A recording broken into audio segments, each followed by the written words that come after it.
सरकार ने कृषि क्षेत्र की विकास दर को बढ़ाने और किसानों के कल्याण के लिए दोहरी रणनीति अपनाई है।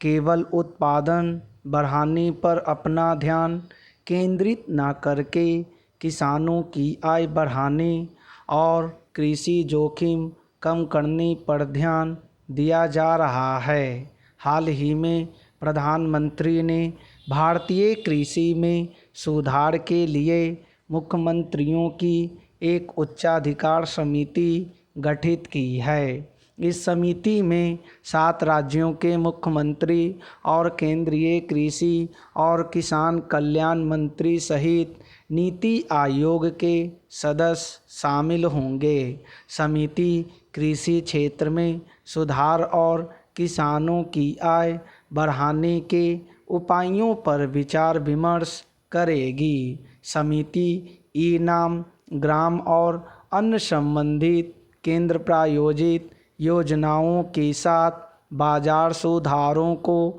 जोड़ने के उपाय सुझाने के साथ साथ कृषि निर्यात बढ़ाने, खाद्य प्रसंस्करण के विकास में तेजी लाने और आधुनिक विपणन सुविधा के लिए निवेश आकर्षित करने, मूल्य श्रृंखलाओं तथा साजो सामान के बारे में नीतिगत उपाय सुझाएगी। सरकार ने लक्ष्य रखा है कि वर्ष 2022 तक किसानों की आय को दोगुना किया जाए और इसके लिए कृषि क्षेत्र में उत्पादन बढ़ाने और नीतिगत सुधार की रणनीति अपनाई गई है। उत्पादन बढ़ाने संबंधी पहलों में मृदा स्वास्थ्य कार्ड, प्रधानमंत्री कृषि सिंचाई योजना, परंपरागत कृषि विकास योजना,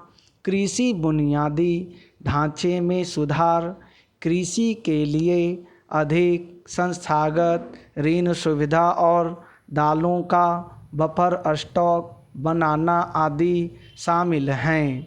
इन पहलों और उपायों का लक्ष्य कृषि विकास दर बढ़ाना, क्षमता में सुधार लाना, लागत घटाना, उत्पादन में लचीलापन लाना है। इन उपायों से निश्चित तौर पर किसानों की आय बढ़ाने में मदद मिलेगी, किंतु किसानों की आय में महत्वपूर्ण वृद्धि के लक्ष्य तक पहुंचने के लिए अतिरिक्त उपाय भी करने होंगे। कृषि उत्पादन विपणन और अन्य पहलुओं से संबंधित नीतिगत वातावरण में आवश्यक परिवर्तन के साथ साथ कृषि संबद्ध गतिविधियों के विकास पर जोर देकर भी किसानों की आय बढ़ाई जा सकती है। किसानों की आय बढ़ाने में नीतिगत सुधारों के महत्व को समझते हुए केंद्र सरकार ने ई-नाम राष्ट्रीय कृषि बाजार के लिए इलेक्ट्रॉनिक व्यापार मंच पहल की शुरुआत की। ई-नाम और बाजार सुधारों से किसान अपने उत्पाद के अधिक मूल्य प्राप्त करने में समर्थ हो सकेंगे। ई-नाम किसानों को सीधे बाजारों से संबद्ध कर उन्हें उनकी फसल का उचित मूल्य प्रदान करने की दिशा में पहल है। केंद्र सरकार ई-नाम के लिए वित्तीय प्रोत्साहन उपलब्ध करा रही है, लेकिन इनका कार्यान्वयन राज्यों पर निर्भर करता है।